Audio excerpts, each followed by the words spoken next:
এবার রেলের হকারদের বিক্ষোভ। ব্যান্ডেল জিআরপি থানা ঘেরাও করে বিক্ষোভ অভিযানে তৃণমূলের শ্রমিক সংগঠন আইএনটিটিইউসি রেল হকাররা।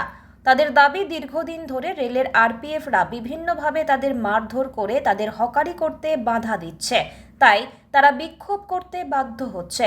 তাদের অভিযোগ, দীর্ঘদিন ধরে আরপিএফ পুলিশ আমাদের হকার ভাইদের ওপর মারধর সহ বিভিন্নভাবে তাদের কাজে বাধা দিচ্ছে।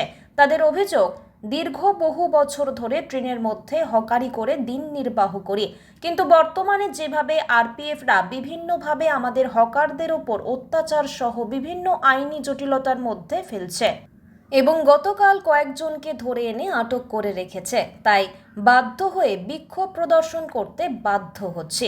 তাদের দাবি, আমাদের সুষ্ঠুভাবে হকারি করতে দিতে হবে।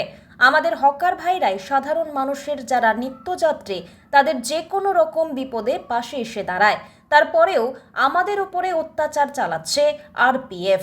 আমরা কোথায় যাব? তৃণমূলের শ্রমিক সংগঠনের এক নেতৃত্ব বলেন, এদিন বিক্ষোভের মধ্যে দিয়ে সমগ্র বিষয় নিয়েও স্মারকলিপি প্রদান করব আরপিএফ আধিকারিকের কাছে। আমাদের কোনো হকার ভাইকে বসতে দিচ্ছে না ব্যান্ডেল থেকে হাওড়া।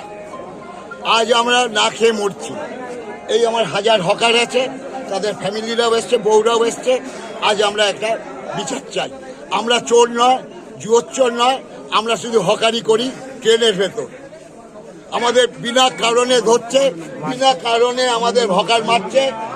এই করে এদের উপরওয়ালা রঘুবীর চোখা, সে আমাদের ডিস্টার্ব করছে। আজ আমরা তাই আসছি, ডিআরএম আসবে, ডিআরএমকে আমরা ডেপুটেশন দেবো।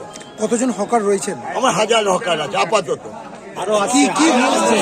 মূলত কি দাবি আপনাদের? আমাদের এই হকারি করতে দিতে হবে। হকারি করতে দিতে হবে, যেমন 125 বছরের রেল, 125 বছর ধরে আমাদের হকারি করতে। প্রথম রেল চলে হুগলি থেকে হাওড়া, তখন থেকে আমরা হকারি করি। আমাদের বাপ ঠাকুরদা করেছে, আজ আমরা করছি। আমরা হকারি করি। কোনো অসুস্থ মানুষ হলে আমরা এই হকার ভাইরা ওদের শুশ্রূষা করে, হাসপাতালে নিয়ে যায়। কোনো পুলিশ ছিনতাই হলে এরা আটকায়। কি করছে তাহলে? কারা করছে এই জিনিস? এটা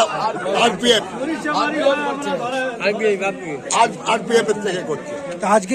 আজকে সবাই মিলে তাহলে কি করবেন? আমরা এখানে বিক্ষোভ করবো। আজকে আমরা বিক্ষোভ করবো। এতে যদি আজকে সুরা হয় তো ভালো, না হলে আমরা এখানে অনশন করবো। কি নাম আপনার? আমার নাম দীপু ভৌমিক। আপনি কে হন? আমি আইএনটিটিইউসির সেক্রেটারি।